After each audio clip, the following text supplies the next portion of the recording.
नमस्कार मित्रांनो, RRB म्हणजेच रेल्वे रिक्रुटमेंट बोर्डच्या माध्यमातून NTPC म्हणजेच नॉन टेक्निकल पॉप्युलर कॅटेगरीमध्ये 8,875 जागांचं एक शॉर्ट नोटिफिकेशन जे हे काल आपलं त्यांच्या वेबसाईटवर आलंय किंवा ऑफिशियल नोटिफिकेशन आलंय, ज्याची जाहिरात लवकरच येणं अपेक्षित आहे.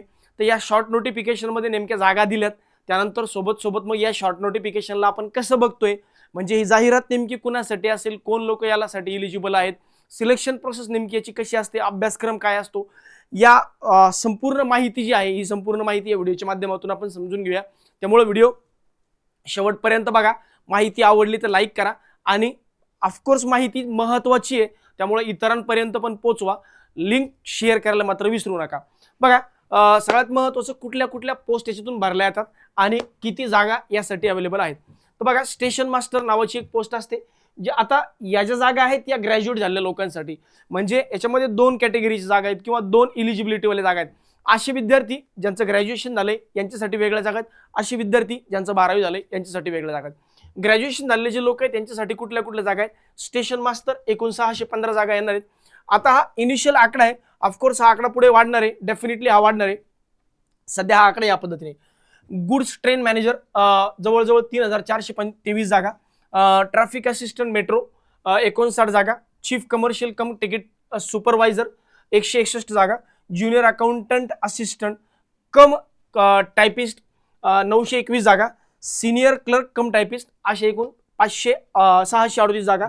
तर अशा टोटल 5,800 जागांची जी जाहिरात आहे ही लवकरच प्रसिद्ध होईल. ह्या जागा कोणासाठी, ग्रॅज्युएट झालेले लोक ज्यांचं शिक्षण पदवी पूर्ण झाले, पदवी ज्यांची मिनिमम संपली आहे अशा लोकांसाठी.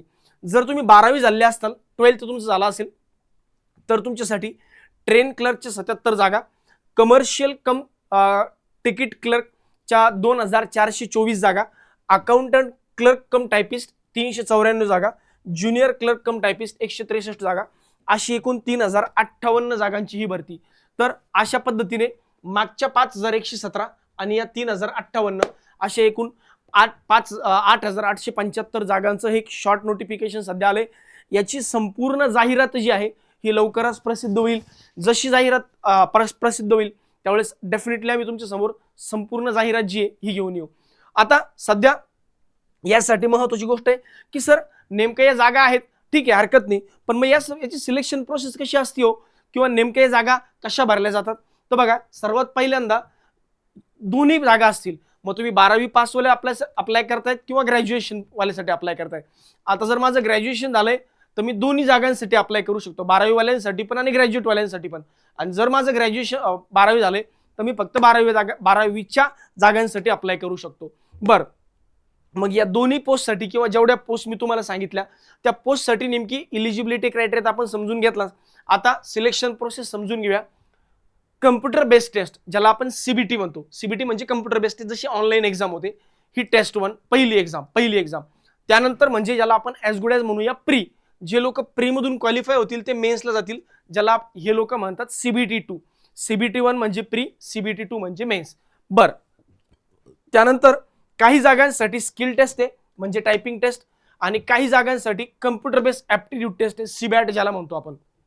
म्हणजे ज्या क्लरिकल लेवलच्या जागा आहेत त्यांना टायपिंग टेस्ट आहे, ज्या स्टेशन मास्टर असतील वाली जी पोस्ट आहे की जिथं महत्त्वाचं काम असतं, जबाबदारीचं काम असतं, तिथे CBAT असते, आणि जे क्लरिकलचं काम असतं, टायपिंगवालं काम वगैरे, तिथं स्किल टेस्ट असते. त्यानंतर सोबत डॉक्युमेंट व्हेरिफिकेशन आणि मेडिकल एक्झामिनेशन. म्हणजे सिलेक्शन होत असताना कम्प्युटर बेस्ड टेस्ट द्या 1, कम्प्युटर बेस्ड टेस्ट 2 द्या, स्किल टेस्ट द्या किंवा कम्प्युटर बेस्ड CBAT द्या, CBAT, आणि फायनली डॉक्युमेंट व्हेरिफिकेशन आणि मेडिकल व्हेरिफिकेशन. तर या पद्धतीने ही संपूर्ण निवड प्रक्रिया असते. मग सर नेमकं CBAT 1 मध्ये काय, CBT 1 मध्ये काय असतं, CBT 2 मध्ये काय असतं, म्हणजे कम्प्युटर बेस्ड टेस्ट 1 मध्ये काय असतं, कम्प्युटर बेस्ड टेस्ट 2 मध्ये कोणते सब्जेक्ट असतात, किती मार्कांचं वेटेज असतं, किती वेळ असतो, तर त्यासाठी हे समजून घ्या. जर तुम्ही प्री देताय म्हणजे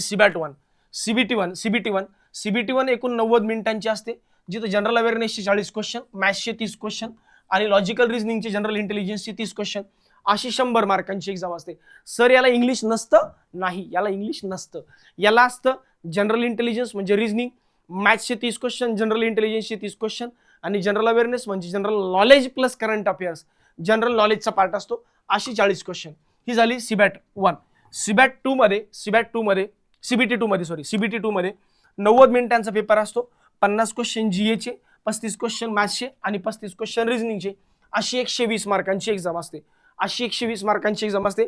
सर निगेटिव्ह मार्किंग असते का? हो, बँकिंगला 1/4 निगेटिव्ह मार्किंग असते, इकडे 1/3 निगेटिव्ह मार्किंग असते. तर निगेटिव्ह मार्किंग असते का? तर हो, डेफिनेटली निगेटिव्ह मार्किंग असते. एका रॉंग क्वेश्चनला 1/3 निगेटिव्ह मार्किंग असते. बरं, तर पहिल्यांदा सीबीटी 1 द्यायची आहे, नंतर सीबीटी 2 द्यायची आहे.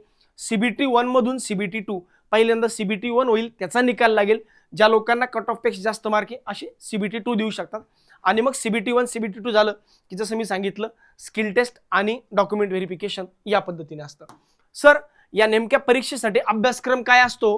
तर बघा, अभ्यासक्रमामध्ये जर समजून घ्यायचं तर मॅथ्समध्ये काय अभ्यासक्रम आहे, लॉजिकल रिझनिंग किंवा जनरल इंटेलिजन्समध्ये काय अभ्यासक्रम आहे, जनरल अवेअरनेसमध्ये काय अभ्यासक्रम आहे, डिटेल समजून घ्या.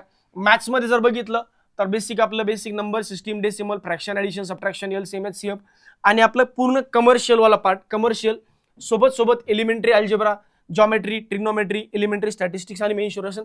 स्टॅटिस्टिक्स म्हणजे डीआय वाला पार्ट आणि मेन्सुरेशन. तर अशा पद्धतीने हा झाला मॅथ्सचा पार्ट, ज्याला आपण स्पीड मॅथ्स म्हणूया. स्पीड मॅथ्सचा पार्ट थोडा कमी असतो. अरिथमॅटिकचा पार्ट ज्याला आपण कमर्शियल म्हणतो तो जास्त असतो आणि ॲडव्हान्स मॅथ्सचा पार्ट थोडाफार या पद्धतीने. बरं, त्यानंतर ॲनालॉजीज, जनरल इंटेलिजन्स किंवा रिझनिंग मध्ये ज्याला आपण रिझनिंग म्हणतो बँकिंगच्या भाषेत, इथे जनरल इंटेलिजन्स म्हणतात. Analogy, completion of numbers and alphabetical series, coding, decoding, mathematical operation, similarities and differences, relationships. त्यानंतर analytical reasoning, syllogism, jumbling, Venn diagram, puzzle, data sufficiency, statement conclusion, statement courses of action, decision making, maps, interpretation of graphs. तर अशा पद्धतीने हा झाला रिझनिंगचा syllabus. बँकिंगच्या मॅथ्सपेक्षा रेल्वेचं maths सोपं असतं पण वास्ट आहे. बँकिंगच्या रिझनिंग पेक्षा मॅथ्सचं रिझनिंग चिंदी असतं, चिंदी दलिंदर एकदम, पण वास्ट आहे, नंबर ऑफ टॉपिक जास्त आहे. सेम जनरल अवेअरनेस बँकिंगच्या जनरल अवेअरनेस पेक्षा यांचं रिझनिंग थोडं लेंदी असतं आणि डिफिकल्ट पण असतं, कारण तिथं फक्त करंट अफेअर्स आणि बँकिंग वाला पार्ट विचारला तो. इथं डिटेल जनरल अवेअरनेसचा पार्ट विचारला तो, जनरल अवेअरनेस आणि करंट अफेअर्स.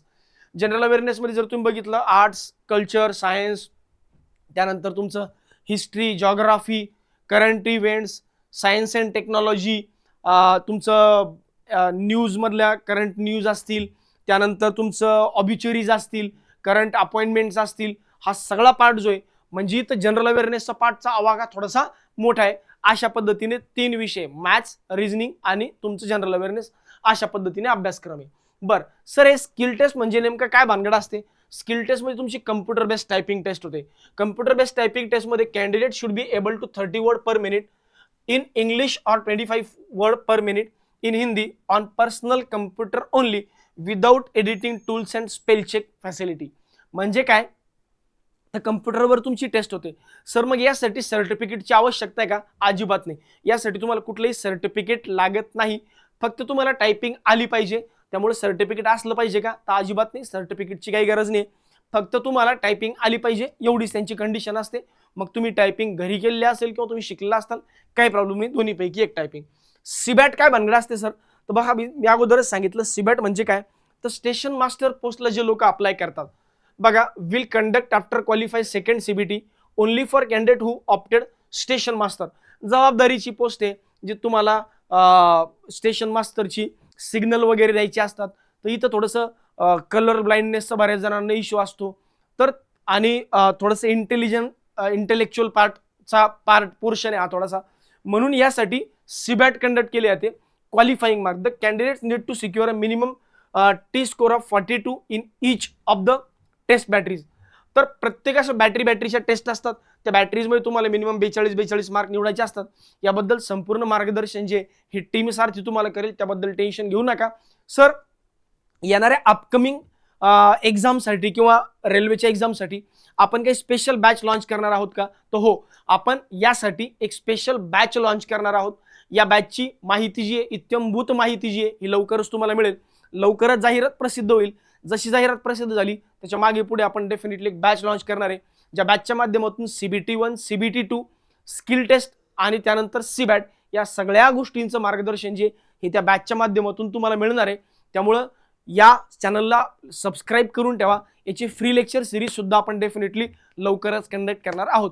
तर इथपर्यंत मला वाटतं क्लिअर असावं. सर, जे मेडिकल होतं ते नेमकं कसं होतं बघा. काही पोस्टसाठी जे मेडिकल आहे, ज्या जबाबदाऱ्याच्या पोस्ट असतात त्यांचं थोडंसं स्ट्रिक्ट असतं, जिथं विजनचा प्रॉब्लेम असतो. आणि ज्या पोस्ट क्लरिकल टाईपच्या आहेत किंवा टायपिस्ट कम क्लर्क आहेत, अशा पोस्टचं मेडिकल नॉर्मल होत असतं. बाकी या मेडिकल स्टँडर्डचे जर तुम्ही इन्फॉर्मेशन वाचली तर यात तेवढं आपल्याला समजणार नाही, थोडी किचकट प्रोसेस आहे. याबद्दल एक वेगळा व्हिडिओ आपण बनवूया. पण एवढं मी तुम्हाला सांगतो की स्टेशन मास्टर सारखी जी पोस्ट आहे जबाबदारीची, याचं मेडिकल थोडं स्टँडर्ड होतं. आईज बद्दल जास्त कन्सर्न असतो त्यांचा. बाकी ज्या क्लरिकल लेवलच्या पोस्ट आहे यांचं मेडिकल मात्र नॉर्मल होत असतं. बरं, यांची फीस काय असते सर बघा. जर तुम्ही जनरल कॅटेगरीला बिलॉंग करताय, ईडब्ल्यूएस ओबीसी कॅटेगरीला बिलॉंग करताय, तर मग मात्र तुमच्यासाठी फीस जी आहे ही 500 रुपये. पण त्यातले 400 रुपये जे हे रिफंड येऊन जातात जर तुम्ही CBT 1 दिली तर. आणि अदर कॅटेगरीज जे कॅन्डिडेट आहेत, जे SC असेल, ST असेल, त्यानंतर EBC कॅन्डिडेट असेल, ओबीसी बरं का, EBC कॅन्डिडेट असेल, यांच्यासाठी फीस जी आहे ही 400 रुपये असते, 250 रुपये. आणि त्या 250 वापस येऊन जातात जर तुम्ही CBT 1 अपिअर केली तर. म्हणजे जनरल कॅटेगरीसाठी फीज वगैरे, जनरल कॅटेगरीसाठी, EWS कॅटेगरीसाठी, ओबीसी कॅटेगरीसाठी जी फीज आहे ती आहे 400 रुपये. 500 मायनस 400 म्हणजे 100 रुपये. आणि बाकीसाठी ऑलमोस्ट ॲज गुड ॲज फ्रीच आहे. बाकी याबद्दल संपूर्ण माहिती जी आहे, जसं जाहिरात येईल त्याबद्दल आपण ही संपूर्ण माहिती जी आहे याचा व्हिडिओ तुमच्या समोर डेफिनेटली घेऊन येऊ. त्याबद्दल काळजी करू नका. फक्त चॅनलला सबस्क्राईब करून ठेवा आणि जास्तीत जास्त लोकांपर्यंत ही लिंक पोहोचवा. सर, नवीन बॅच तर हो, नवीन बॅच आपण लवकरच चालू करणार आहोत. त्याची माहिती सुद्धा याच व्हिडिओमध्ये मिळेल किंवा याच यूट्यूब चॅनलला मिळेल. त्याबद्दल अधिक माहितीसाठी चॅनलला सबस्क्राईब करून ठेवा. धन्यवाद.